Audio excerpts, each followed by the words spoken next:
Good day, everyone. For this meeting, we are going to discuss the final topic under Managerial Accounting Part 1, and this is short-term budgeting, and this is the first part of it. Short-term budgeting is actually allocating resources and forecasting what's going to happen on the portion of the short-term operations of the business. Normally, that is less than 1 year, and that is what we are going to do in short-term budgeting. So take note, this is not the same as capital budgeting that you have known in management advisory services or managerial accounting part two, because that is for long-term projects. So that would involve long-term projections and discounting. So this one, because this happens in a year or less, that's why we do not discount numbers. We do not incorporate present value factors and computations. So allow us to go into the discussions then so that we will be able to have the concepts. Okay, so this is termed operational and financial budgeting because basically short-term budgeting will look into the operations of the business. So we are going to talk about sales, production, and then administration. So in terms of expenses and the selling expenses also. And we are also going to look into the financial items like the balance sheet, for example, or statement of financial position, as well as the cash flows. Okay, so what are our objectives here? We explain how budgeting relates to the major functions of management. So how do budget would be able to tackle about managing the organization? So planning, organizing, staffing, directing, and controlling. So how budget would be able to capture those functions that we have known even from management one. Then we describe the components and organization of a comprehensive budget. So what constitutes a comprehensive budget? How do we make one? What are the methods used by managers to forecast sales? And some of the problems of using each method. Although to forecast sales, normally we are going to do that based on trends, patterns, and experiences. And we are going to determine like how would that be going for the business in the future. So example, we are going to make use of those percentages or rates in the past, and then we get the average, and that will be the rate that we are going to use for forecasting what's going to happen in the future time. Then describe two approaches in setting budget allowances for cost and types of cost for which each is, cannot see it. So each is gonna have that minimize, okay, for a while. You cannot really see it. So each is appropriate, suppose. Then behavioral problems. What are our human factors or elements associated with budgeting? Then we prepare budgeted income statement, that's what I've said. Purchases, so this relates to production, cash budget, and the balance sheet. Cash budget will have to relate to statement of cash flows in financial accounting. Then describe the leads and lags. So what are the positive factors and what are the delays or bottlenecks that complicate the budgeting of cash receipts and disbursement? As continued. Then list several ways that managers might resolve cash deficiencies revealed by a cash budget. So what could be the reason that there is some lacking amount of cash? Then in terms of budgeting, what would be the similarities of for-profit and not-for-profit entities? Another one is to state how zero-based budgeting and program budgeting differ from other budgeting processes. All right. So those are our objectives. Now, budgets often reveal incompatibilities and conflicts because remember, budgets are estimates to begin with. And then the budgets normally are done by people at the top. However, budget supposedly should start from the bottom. So those people at the bottom should have been involved in the aspects of this. So meaning to say they should be involved in the budgeting processes because they know themselves better. They know what are the situations composing their respective departments. They know what is best or what would be the best for their respective departments. And they know what costs later on associated expenses, for example, or even the revenues or income associated to their departments or to such departments. Now, a comprehensive budget or a master budget would be showing to us the different elements or factors in terms of budgeting. So basically, this will be the compositions or combinations of financial statements that we have known of from financial accounting. It's just that this is now forecasted, as well as the other schedules showing the expected, the forecasted or estimated results, or the pro forma, meaning the template or the default results for a future period. Now, this constitutes a comprehensive budget. So in every budget, everyone, we have to begin from a sales forecast. So it begins with what would be the increase in sales next month or next year or next quarter or next semester. And then these assumptions, of course, in sales would be incorporated also with the assumptions of the levels of inventory. If this is manufacturing, so there would be finished goods as well as the work in process and the raw materials inventory. If this is like merchandising, so normally we have merchandise inventory, as well as the payments of expenses and liabilities. Of course, also the collections of receivables, by the way, plus the plans for long-term financing and for capital spending.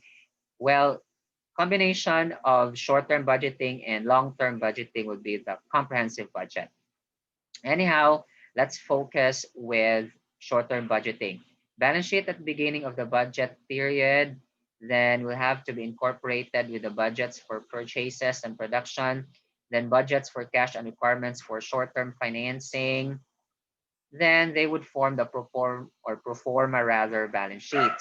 But the sales forecast incorporated with the assumptions about cost behavior would be the pro forma income statement. So we can see it here that there are two major financial statements at the end. Also, the relationship of the long-term financing and per capital spending, although this is beyond the discussions of this chapter, will be that they will be incorporated also in the preparation of the balance sheet or the statement of financial position, most especially with the non-current assets or long-term assets like property, plant, and equipment, like building, of course, you know those things, and then intangible assets, investment properties, and etc. So as a whole, these two would compose the comprehensive budget. Now, for continuous budgeted or budgeting, this would mean that they are maintained by adding a budget for a month or quarter as one of these periods goes by. So for example, if we begin by one, then we are going to add one for that particular budget. So in other words, this would be like rolling in that sense, a rolling budget. A 12-month budget exists at all times because if, for example, there is that one, month one, which is January, then we are going to add, of course, February later on when it is the month of February, but January is still included. If we go to March, so we have 3 months now, and so on and so forth. So that 12-month budget would really exist.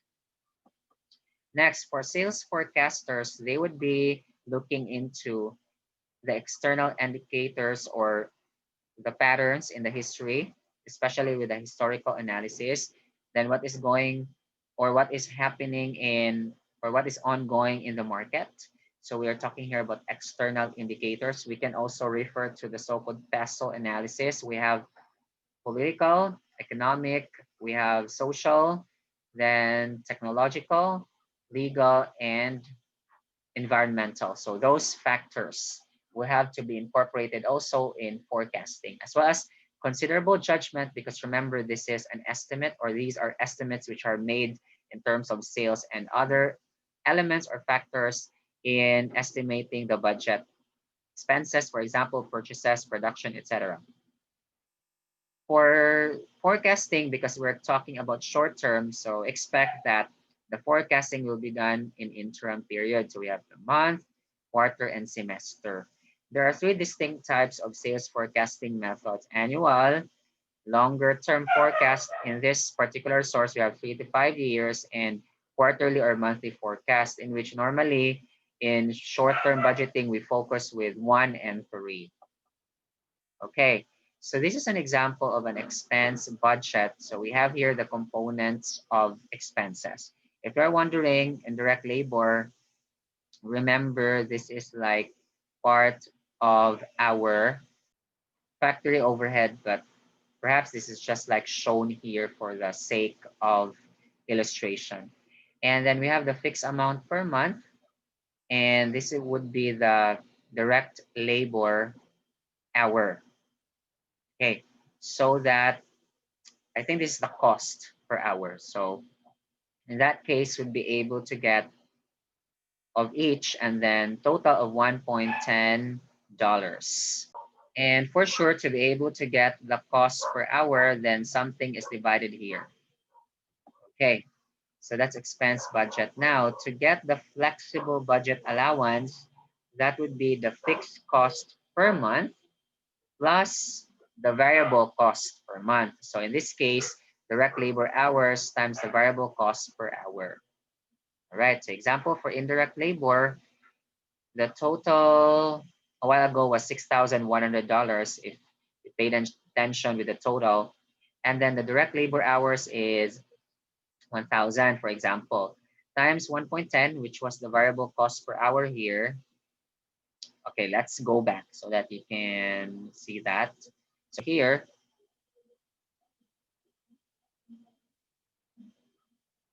let's go back to that. So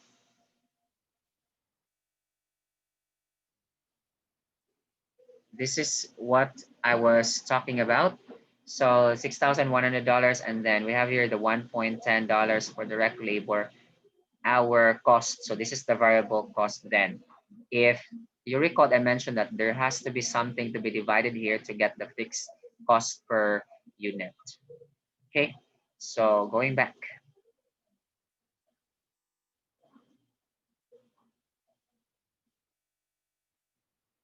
Okay, so again, we just have to substitute the values. So $6,100 plus 1,000 hours times $1.10, and we will be able to get $7,200 then. So that's how we get the flexible budget allowance. Next would be the production performance report. So this is for the month of March. Manager is E. Jones and the department is mixing. These are the budget allowances. We have the budgeted hours, the actual cost incurred, and the variance. Then, well, to be able to get the variance, normally we are going to compare what would be our actual, and then based on the standard, which is actual hours based on budgeted rates. So I repeat, standard normally is budgeted rates times actual hours. So if we are going to deduct, so actual minus the standard, we get the variance. Now the actual is lower than the standard, so that's why this would be favorable. This one is favorable. 705 is lower than 720. Actual is lower than standard. Here, the opposite, the negative ones, this is higher. 19 is higher than 1,860, as well as this one. And we get net variance of $15 favorable. So this is for our production performance report showing the standard cost and actual cost versus to each other, and we get the variances then, whether favorable or unfavorable. Then budgeting and behavior would go together to the point that there would be conflicts. And behavioral problems arise when managers' interest conflict. So sometimes managers' personal interests would intermingle or come in or would go between or into the interest of the company as a whole. Then if budgets are imposed from above, yeah, if people from above, like top managers or the higher managers or higher level managers, would only be the persons involved in budgeting, the tendencies would be that they would not be able to capture really the actual situations because, of course, as expected, only what they know, what they experience will be incorporated in the process. And I meant process of budgeting. Next, when stretch goals are used. So this would mean that when, let's say, goals are unrealistic and let's say to the point that it will be almost impossible to reach. Okay. Also, when budgets are viewed as checkup devices, like if ever, let's say you have unfavorable devices or you have unfavorable variances there, this would mean that you are now a bad manager or you are now not a good manager or ineffective or inefficient manager. So those things can happen also in the process. So this would really arise, conflict would be there if, let's say, you are determined as a good or bad manager, efficient or inefficient, or effective or ineffective manager based on what's going to happen in the budget as favorable or unfavorable. Okay, imposed budgets are budgets when, or these are the budgets when senior managers set performance goals or budgets without consulting the individuals who will be responsible for meeting those goals. Again, normally the tendency is that those people at the bottom, this is a good illustration, are puppets. So these people at the bottom will be working very hard, if not hard, so at least hard just to be able to meet the goals. But those who set the goals, set targets and quotas actually is not or are not the very persons who will be doing them. Otherwise, they would set unrealistic expectations. All right. So that's it for the first part of our discussions for short term budgeting. Thank you very much, and God bless us all.